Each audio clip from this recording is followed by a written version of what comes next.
Part 1: The Invitation. Memorial Day had always been a special occasion for me. Growing up, my family would spend the weekend at my grandparents' house, deep in the woods of upstate New York. Their old, creaky Victorian home was surrounded by dense forest and overlooked a serene, albeit slightly eerie, lake. This year, however, was different. This year, I received an invitation that promised a Memorial Day unlike any other. The invitation came from my childhood friend, Sarah, who had recently inherited an old family estate in a small town I had never heard of. The estate, she said, was even deeper in the woods than my grandparents' house. She was planning a reunion of sorts, inviting our old group of friends to spend the long weekend together. The thought of catching up with everyone after so many years was too enticing to pass up. I packed my bags and set off early Friday morning, eager to reunite with old friends and reminisce about our shared past. The drive was long, and the closer I got to the estate, the narrower and more winding the roads became.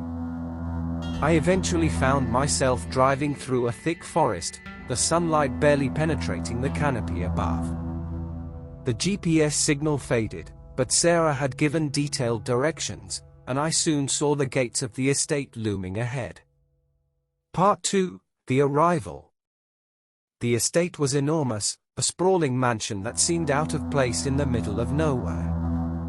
Ivy crawled up the stone walls, and the windows were dark and foreboding.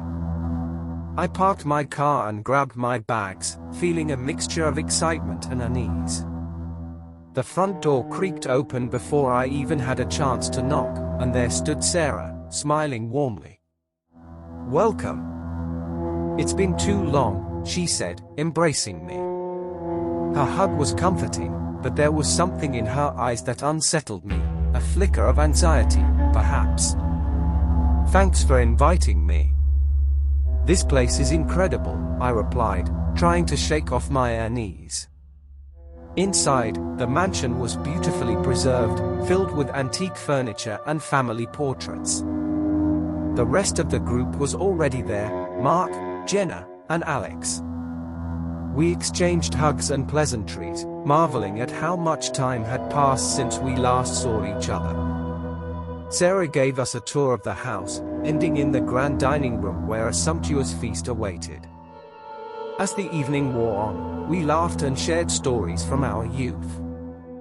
The warmth of friendship melted away my initial apprehension, and I felt truly happy to be there. However, as the night grew darker, I began to notice odd things: the way shadows seemed to move on their own, the faint whispers I could almost hear but not quite understand. Part 3: The First Night. After dinner, we retired to our rooms. Sarah had placed us all in separate wings of the mansion, each room unique and lavishly decorated. Mine was on the third floor, overlooking the lake. The moonlight cast an eerie glow on the water, and as I unpacked, I couldn't shake the feeling that I was being watched. That night, I had trouble sleeping. I tossed and turned, my mind replaying snippets of old memories and strange new sensations.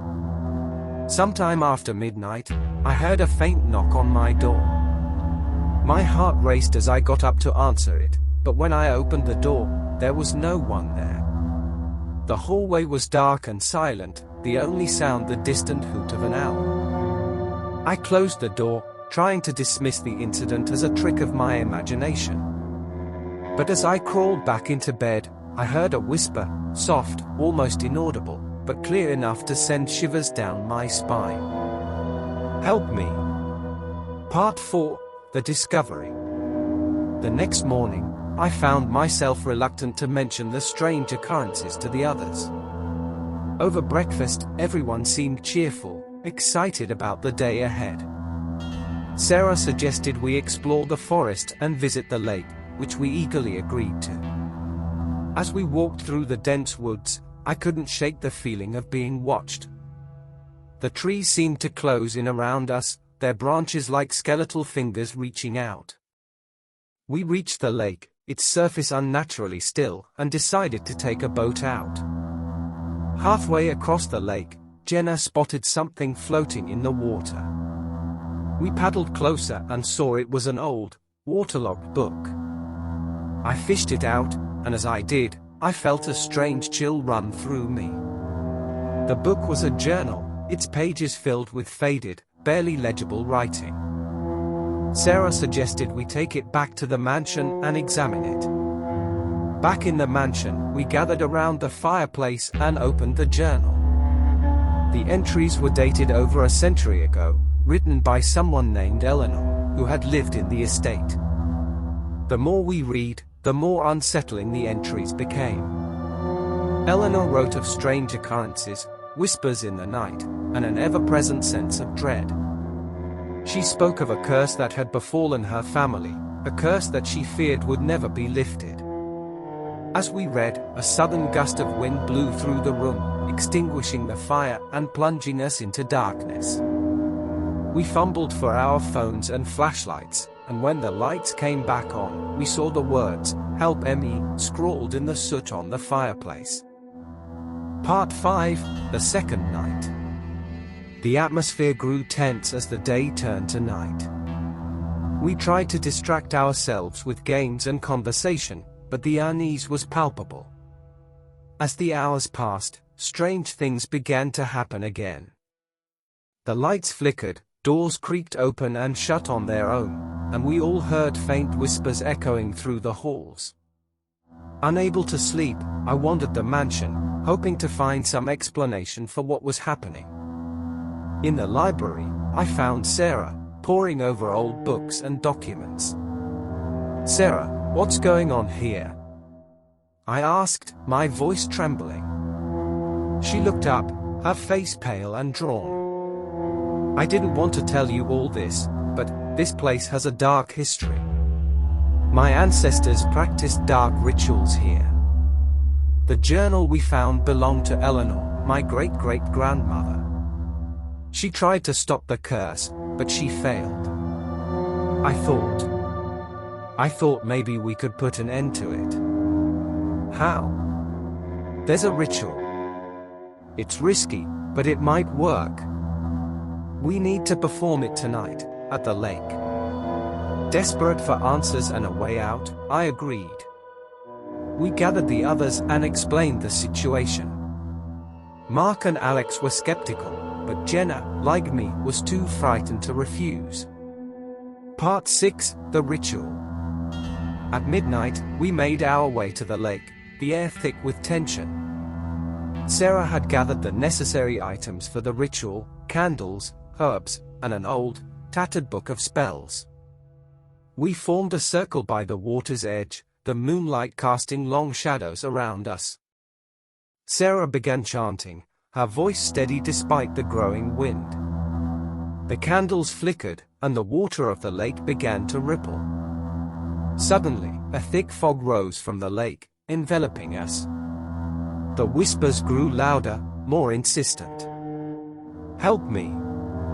The voice was no longer a whisper but a chorus of anguished cries. The ground beneath us trembled, and the fog thickened, obscuring our view. I felt a cold hand grasp my ankle, and I screamed, breaking the circle. In that moment of chaos, something emerged from the lake, a figure, tall and gaunt, its eyes glowing with an otherworldly light. It reached out towards us, its mouth opening in a silent scream. Part 7, The Escape. Panic set in, and we scattered. I ran through the fog, the whispers now deafening. I stumbled and fell, my hands sinking into the cold, wet earth.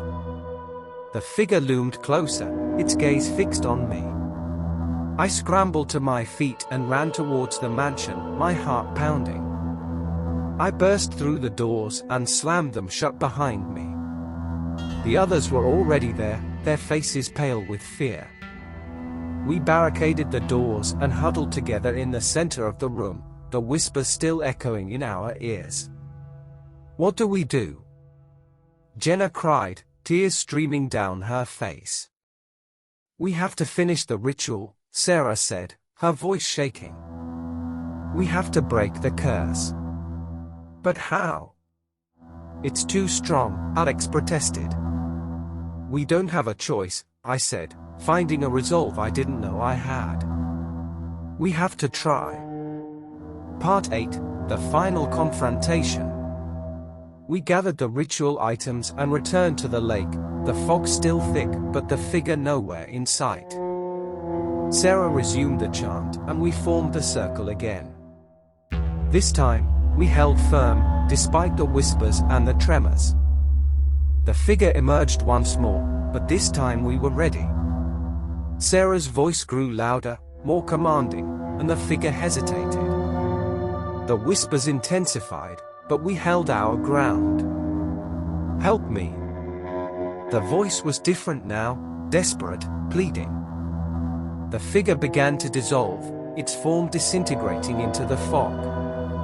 With a final, heart-wrenching cry, it vanished, and the fog lifted.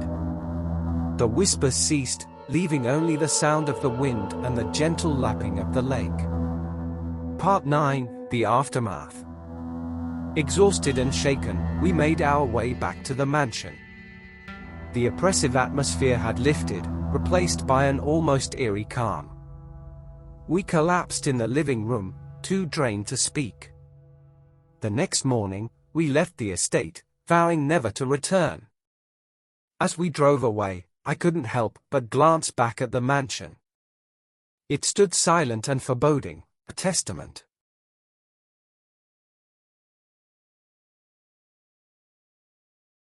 Part 1, the plan. Every Memorial Day, my friends and I made it a tradition to gather at a different place for a long weekend of fun and relaxation. This year, it was Sam's turn to choose the location. He found an old cabin in the remote woods of New Hampshire, a place that seemed perfect for a secluded, nature-filled getaway. Despite some reservations about the isolation, we all agreed, excited for a new adventure. We set off early Friday morning, the 5 of us packed into 2 cars. Sam, Liz, and I were in one car, while James and Hannah followed in the other. The drive was long but scenic, winding through dense forests and along quiet, country roads. The deeper we drove into the woods, the more the modern world seemed to fade away, replaced by a sense of timelessness and mystery. When we finally arrived, the cabin stood there like a relic from another era. It was rustic but well-maintained, with a large porch overlooking a small, overgrown clearing. There was no cell service, which was both unsettling and refreshing. We were truly cut off from the world. Part 2, the cabin. The first thing that struck me about the cabin was how eerily quiet it was. The only sounds were the occasional rustle of leaves and the distant call of a bird. The interior was cozy, with a stone fireplace, worn wooden floors, and old-fashioned furniture. There was a musty smell, but it added to the cabin's charm. After unpacking and settling in, we decided to explore the area. The forest surrounding the cabin was thick and dense, with trails that looked like they hadn't been used in years. As we walked, I couldn't shake the feeling that we were being watched. Every now and then, I would catch a glimpse of movement out of the corner of my eye, but when I turned to look, there was nothing there. We spent the rest of the day hiking and exploring, enjoying the peace and solitude. By the time we returned to the cabin, the sun was setting, casting long shadows through the trees. We built a fire in the fireplace, cooked dinner, and settled into a night of board games and storytelling. As the night wore on, the atmosphere grew more relaxed, and we found ourselves sharing ghost stories. Sam, always the entertainer, told the tale of the Wendigo, a cannibalistic creature from Native American folklore that was said to roam these very woods. We laughed and teased each other, but deep down, the stories left a lingering unease. Part 3, the first night. That night, I had trouble sleeping. The old bed creaked with every movement, and the unfamiliar sounds of the forest kept me on edge. Around midnight, I thought I heard footsteps outside my window. I sat up, listening intently, but the sound stopped as suddenly as it had started. I lay back down, trying to convince myself it was just an animal. But then I heard it again, soft, deliberate footsteps, moving slowly around the cabin. I got out of bed and tiptoed to the window, peering out into the darkness. There was nothing there, just the trees swaying gently in the breeze. I returned to bed, my heart pounding. Sleep eluded me, and I lay awake for what felt like hours, listening to the unsettling sounds of the night. Part 4: The Strange Discovery. The next morning, I shared my experience with the others.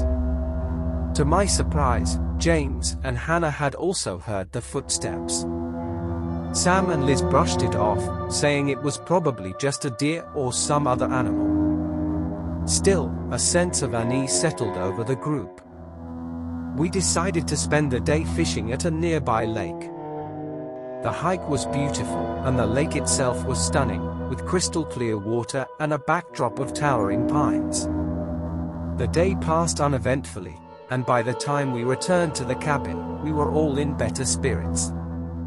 That evening, while gathering wood for the fire, I stumbled upon something strange, a small, weathered stone marker, partially buried in the undergrowth. It was covered in moss and dirt, but I could make out some faint carvings. It looked old, much older than the cabin. I called the others over, and we spent some time examining it.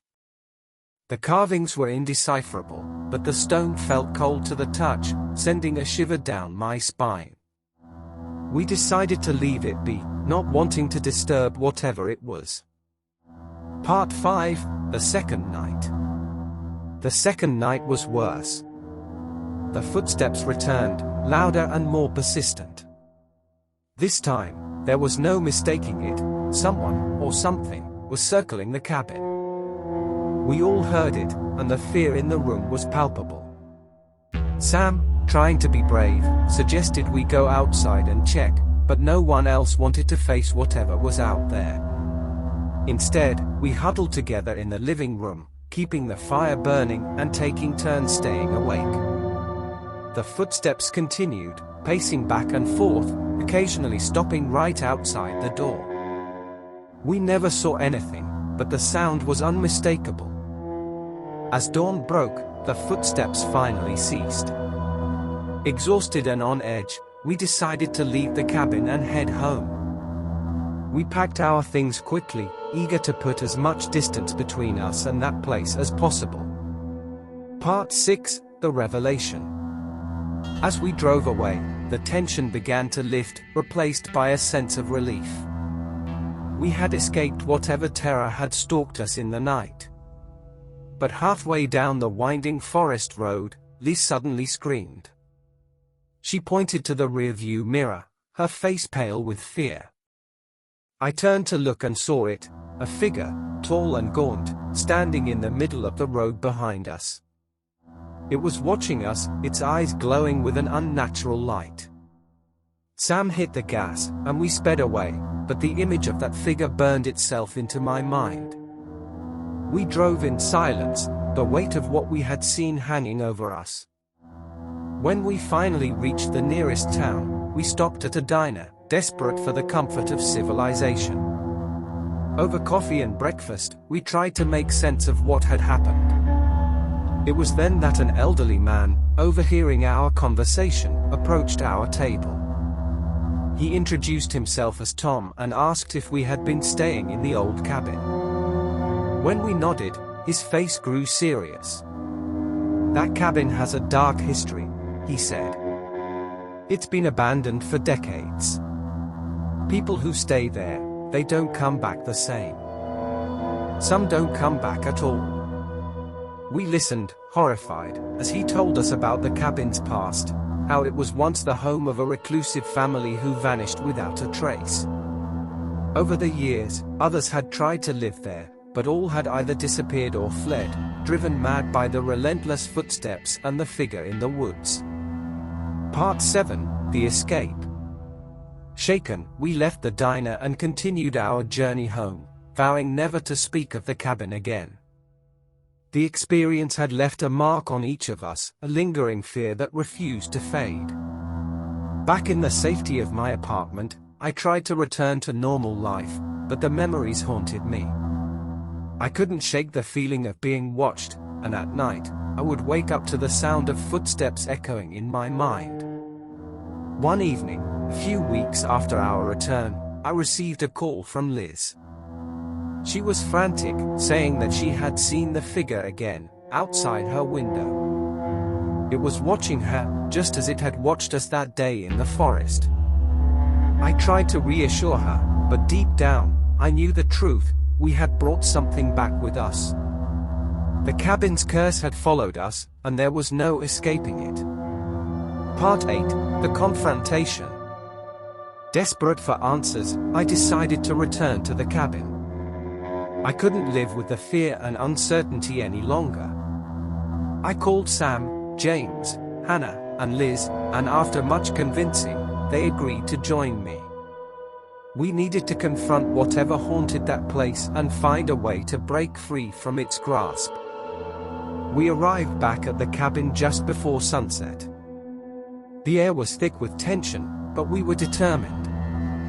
Armed with flashlights, we ventured into the forest, retracing our steps to the stone marker. It seemed even more foreboding than before. As night fell, we gathered around the marker, hoping to uncover its secrets. Sam suggested we perform some kind of ritual, but none of us knew where to start. We sat in silence, feeling the oppressive weight of the forest around us. Then, the footsteps returned. They circled us, slow and deliberate, growing louder with each pass. The figure appeared, stepping out from the shadows, its eyes glowing with a malevolent light. We stood frozen, unable to move or speak. The figure raised a hand, pointing towards the stone marker. In that moment, I understood: we had to destroy it. I grabbed a nearby rock and began to hammer at the marker, the others joining in. The footsteps grew frantic, the figure's eyes burning with rage. With a final, desperate strike, the marker shattered. The figure let out a bone-chilling scream and dissolved into the night, leaving us in stunned silence. Part 9: The Aftermath. The forest was eerily silent, the oppressive atmosphere lifting as we stood there, catching our breath. The curse, it seemed, had been broken. We left the cabin for the last time, driving away in silence, each of us lost in our thoughts. The memory of the figure and the footsteps would stay with us forever, but we were free. Back home, life slowly returned to normal. The fear that had plagued us began to fade, replaced by a sense of relief and gratitude. We